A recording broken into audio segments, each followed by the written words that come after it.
Today I'm giving you 10 tips on how to improve your stop motions. Stick around to the end to see a bonus tip. The first tip. This one is for stop motion studio users. So in a new project, if you click the camera to start the animation process and click the 3 lines, then to the M icon, click the P, then go to the A and W icon and click the cloud, something cool happens. And now when I start animating, it reduces flashing, which I've had the problem in the past. Stop motion I ever did with this, the fight test. So go check that out when you're finished the video. Now, tip 2. This is for stop motion builds. When I do stop motion builds, I like to make the bricks seem more alive. Adds to the animation. How I do this, first, I place the brick slightly off the studs below it.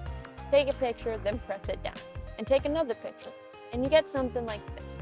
If you want to do it longer, don't press the brick down as much and take multiple pictures of going down on the studs. Tip 3. Reduce camera shaking, especially if you're using a phone, iPad, or tablet to animate. So I use a mouse to do this so I can click the button without touching the screen. I find this tip really useful, so I hope it helps. Tip number 4. I know this is an every tips and tricks video for animating, but guys, you have to get good lighting. I use 2 work zone lights from Aldi. This is an Aldi for all my non-Americans. For my lights, the time span that it lasts for each mode is 2 hours for the highest, 4 hours for the medium, and 8 hours for the lowest, which is the one I normally use because look at this. It's way too much light. Too much. Tip number 5. Have a background or backdrop. I use a canvas that I got from Walmart and I painted it sky blue. I also have a black one with stars. I decided I would have a way to stand up your background or backdrop in this tip because they go hand in hand. So I made this Lego rig. A little plate at the bottom taped to my desk and a technique guide to make sure it stands up. If you want to avoid the hassle, just use a wall. That works too. Tip number 6. Camera stand.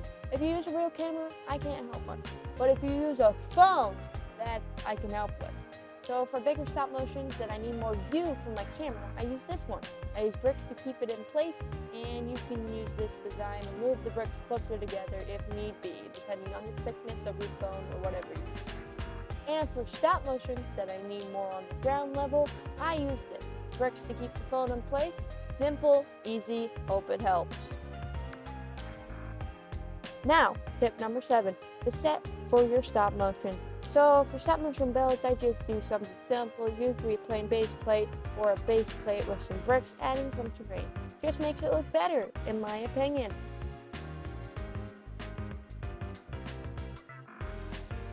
Tip 8, keeping your camera still and your set still. I use sticky tack or tape. This tip was simple but effective. Make sure you remember it. Tip number 9, FPS, a very useful thing in animation. I'm not going to tell you the best FPS because I don't know that, but I will tell you the one I use more often. Well, the ones I use most often. 15, 12, and 10. Sometimes 8, depending on what I'm doing. The stop motion from yesterday was ran at 10 FPS, so go check that out after the video. Tip number 10. I know this is a bit underwhelming for tip number 10, but make sure the thing you're using to animate is charged or is charged enough. It can ruin a filming session and make you sad, so don't do that. Now to the most coolest, epicest tip of them all, the bonus tip. Bonus tip. Practice. You know the old saying, practice makes perfect. Even if you don't like the animation, it's still good to practice and improve, so go make some stop motions, and I hope this video helped. Bye!